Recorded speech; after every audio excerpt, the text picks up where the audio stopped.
Hello guys, this is Project Painter. Today's project is going to be working on the inside of this 85 C10 bed. Okay, it's a very big challenge because it's an old truck. We got lots of damage. There's some dents I'm going to have to tug up. I did beat some of them from the bottom side up where there be minimum filler as possible, but there is a couple deeper ones that I do need to make some tugs on.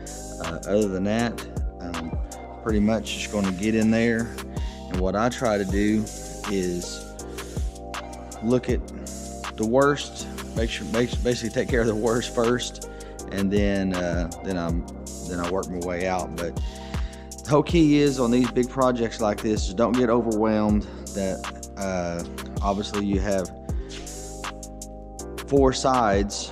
You got your floor, your 2 sides, and the front panel, but then you have the 2 wheel tubs that needs work on. You've got some little dings in it, so all that's got to be fixed. They're not big enough to pull and do much metal work on, so what I'll end up doing is basically just scuffing everything and wiping filler on it, blocking it down straight, and let's get some bed liner in here. So basically you've got some small dings, all throughout. Now some of these are going to be spot welds from the factory, but it'd look better if we did fix them because, you're going to have a liner and you might have a dent by one, not by one, whatever. So what I'll end up doing is probably just going ahead and putting filler on every little wrinkle in this bed.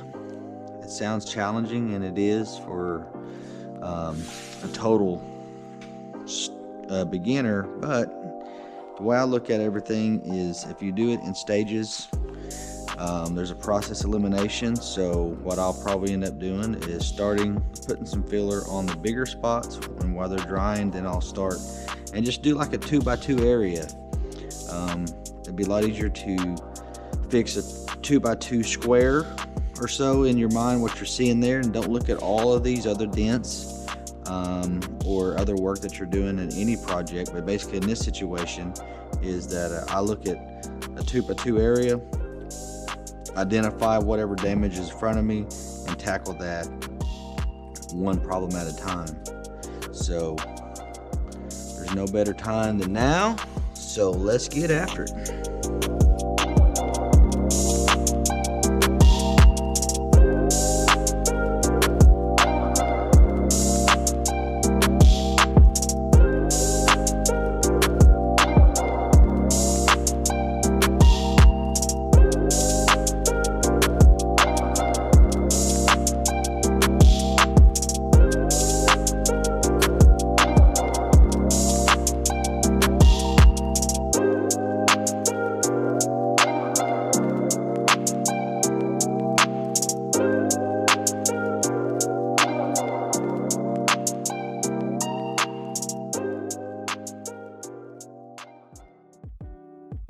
All right, we're fixing to start mixing some body filler to go inside the bed. Like I say, I'm going to try to concentrate on a 2x2 area, and if I do have any extra and I still got to wipe and some time to wipe because this stuff hardens fairly quick, you just got a few minutes to get it applied to each panel that you're working on, depending on the hardener, how much hardener you put in it. I try to stay consistent as possible with my hardener use. Now Evercoat, which is pretty neat, they started putting a little guideline, helps you kind of understand how much hardener they request or recommend in their products. Like it says a 2-inch round circle, basically you do half, 4-inch you do 1 line across, and then an 8-inch do the whole length, and then another half. Obviously, you just kind of use that judgment to bigger the area that you put material on your mixing board. Just apply your hardener accordingly. I believe it's 2% of hardener per amount of hardener per filler you have. The product we're going to be using today is Rage Optics. It's a premium filler. You can kind of see what all the good characteristics. If you look it up online, it's a great product. The main thing I wanted to use on these products, on my old school stuff especially, is it meets the 500-hour corrosion resistant test. So that's very important to me because moisture doesn't affect it as bad as other fillers that are very porous and that would absorb the water or moisture on the panel or in the air, and it would penetrate this product. Now what I'm going to do today, since I've just got, it's just barely probably around 3 inches, I'm just going to barely just put a little bit over half of the line of the filler. That should be adequate enough. Filler in there. Also give me a little bit of time to spread it on the panels necessary. Like I said, I'm just doing a smaller mixes. Typically you'll see me do a big mix and do a full panel, but this has got a lot of undulations in the metal, so it's harder to wipe it on and without wasting a lot of product, and try not to waste a lot of product because the stuff is super expensive, is to do smaller mixes and get all the product that you mix on the panels, where at least you can use it instead of just dumping it in the trash. So like I say, once you apply your hardener, you have just a certain amount of time to get this thing on the panel and then clean your stuff up, and it'll be ready to sand fairly quick. Now this product is pink and it actually dries this green color, and their little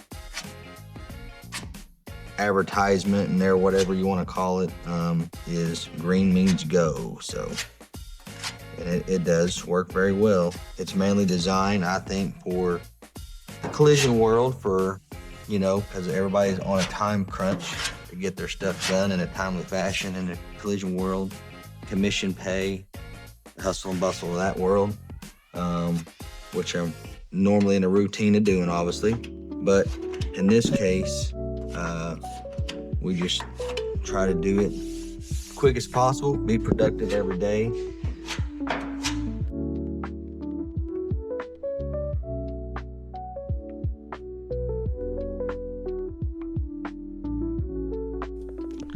All right, a quick tip that I would highly recommend, that it's a good tip for anybody from a pro to a amateur, is to number one, have a clean board to get started with, where you don't have a bunch of little, everybody wants to call them different things, but I guess it would be, in our world, would be little boogers or little pieces of trash, debris, whatever you want to say, in your filler. So when you're spreading it out, it makes a big streak or a line in your mud that you have to try to fix, and it's really bothersome of wasting time to try to get the nice slickest filler as you can on a panel, and then you're chasing a piece of like dirt off your board or off the edge or off a dirty spreader or whatever. So I try not to touch the sides when I'm mixing. I try to keep it within the panel. Now they do make bigger panels to mix, or mixing boards to mix on, but in this case this is all I'm using right now. But the tip of the day would be to use a clean spreader when you're applying your mud, because that way all this mud that's on this spreader is usable. Now what I mean by usable, it's already thoroughly mixed by the other spreader or mixing knife, whatever you might want to use. But in this case, your dirty spreader that might have some thoroughly mixed filler on it, you can't use it even though you have some extra left over and you're done with your wipe, and you see a little spot and you want to use it, but as soon as you do, it's not going to harden properly or give you an issue somewhere that better. So normally what you would do is just clean it off your spreader and throw it away. In this case, all this filler that's on the spreader is still all, what I'm saying is it's all good. It's all thoroughly mixed filler, and it's clean filler, so you can go back in and use and like I got little spots to wipe, like these little spot welds, and this is all good mixed. And I don't have enough to do any wipes on a big area, but my little small areas, you can have a smaller spreader or another applicator to hit your small areas, and without wasting it or have to mix another mix, because you got a little bit more time. And like I said, I'm just trying to use all the filler that I have and use all the materials to good use as possible. And it's just trying to be, you know, more efficient and time saving, because there was nothing wrong. Instead, you would have just wiped that filler off and thrown it away, because, you know, it wasn't enough to do a big mix, or to do a big spread. So any type of little extras that you can use it, it's a just good easy tip. All right, another tip of the day would be, sometimes when you're spreading mud, you have an adjacent area that you can use as a guideline spreading, because you don't want, when you're spreading this filler, you don't want to be all big clumpy highly thick areas and then not thick areas or whatever. You try to do your best you can, smooth it out, because I mean, a person's got to sand it, so it's a big area to do, so less sanding is better, but you still got to have enough filler to be straight. So obviously apply what you need, don't undercut by doing that. But my tip of the day would be, on a job like this, it's got different ridges, and you can do it on different panels. It works in other areas, but let's say I'm spreading on here, this area, but you've got an adjacent that's the same height, so same level of your panel. So what I would do is, after you put your filler on, like you've been watching me do, and then as you come back in, you might go ahead and just try to spread it out like so. But you can use this as a guideline, so you're not pushing down too hard on this panel you're putting your mud on, and washing it out, or dipping it out, or taking it out, because you got to have enough filler to fill up the level to past your dent, or past your original panel you're blocking to, and then you block it down to that original panel, and that's how you get a straight surface. But basically what I'm saying is, if you apply a little pressure on the adjacent area, and then as you're spreading this out, like let's say I'm spreading this area here out, I'm going to put weight on this with my hand, because this is metal. It's good and straight, it's firm, but it is flexible. That's why I like the metal spreaders, plus they're reusable. So I put my 2 or 3 fingers here, and then less pressure on this side, or more pressure on this side than the left side. And so when I'm spreading that out, it basically gives me a guideline. So I'm trying to keep this as flat as I can, so it's less sanding in the future, and plus less waste, because if you got extra here, well, then you use it somewhere else. Now if you got it all globbed up, and you'll hear me say a lot of times, it's easier for me to show you than try to explain it, or show, by words. But in that case, take it as you will.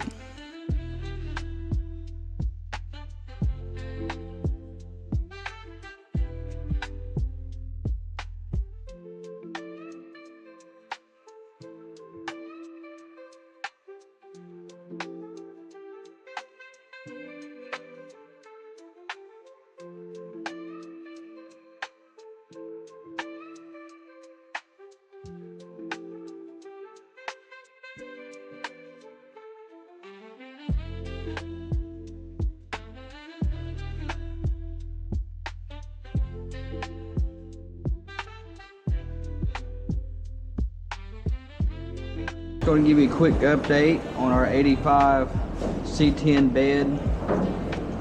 What we're doing is we're getting it all prepared for a bed liner. This bed was obviously an older truck. It's been heavily used. I'll show you some more videos of how much actual body work's gone into this bed. But I started on this morning, and it is 5 o'clock right now, so it's probably started about 9 o'clock.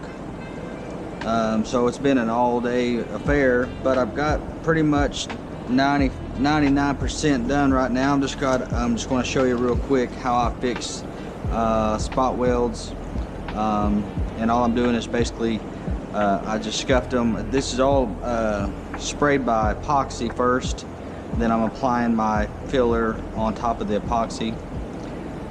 There's a bunch of reasons why, but at this particular video, all I wanted to show you was I'm just basically cleaning it up, factory spot welds are all down these bed sides, in the floor, on each rails, and all down both sides of the bed sides and along this back panel. Since we're going to bed line it, and this is not going to be a factory paint job, it's going to be more of a custom looking truck. It's going to have a cowl hood, different wheels, different suspension, different motor, different interior, the whole 9 yards. So it's not like trying to make a traditional OEM appearance. So in this case, I just wanted to make it look more modern, more slicker finish for our bed liner application.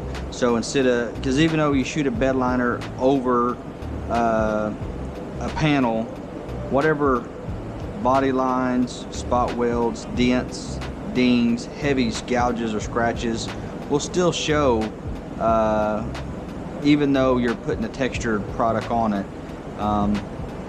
But anyway, just letting you know what I'm doing is I just put just one little coat of filler, just with the metal spreader, spreaded it nice and thin, and if it does leave a little bitty little ripple or anything like that, the bed liner will hide it. Bed liner is it does cover. So to what I was getting at is, I'm just going to basically I just put one smoothie wipe over the spot welds, and I did that all throughout the bed. And then I'm just basically going to take my 80 grit and just show you real quick how fast you can fix a few little things to make it a little bit better finish.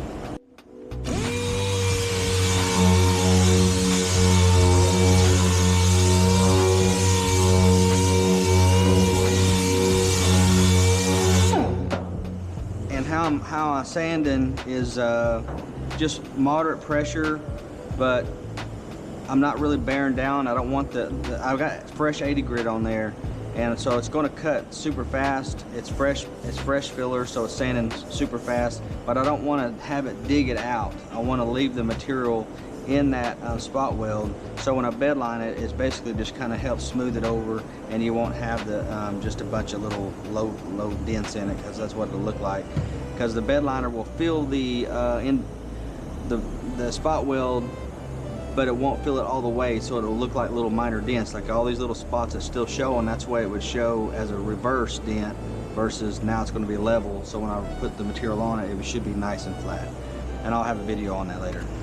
So basically all I'm doing is just buzzing this off, and then I'll blow this out, and then the next step will be seam sealing it.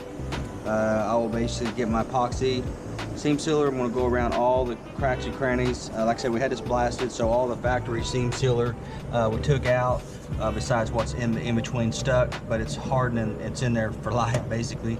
But I'll go back in and fill all these joints with some joint sealer and be ready to get it bed line.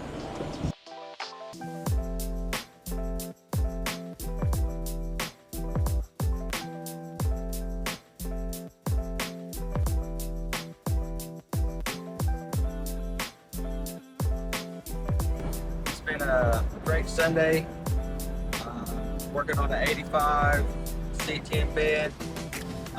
Got all the body work done today.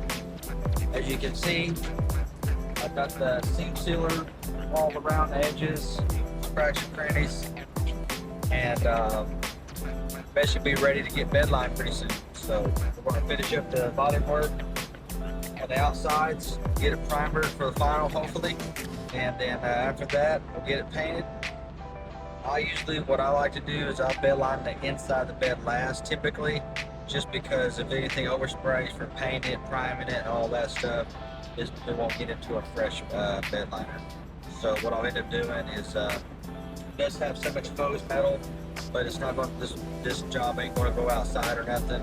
And when I get all this blocked out, I might go ahead and shoot a coat of epoxy back over it in the meantime. So it's been a great day. Keep your projects going, and Project Planner out.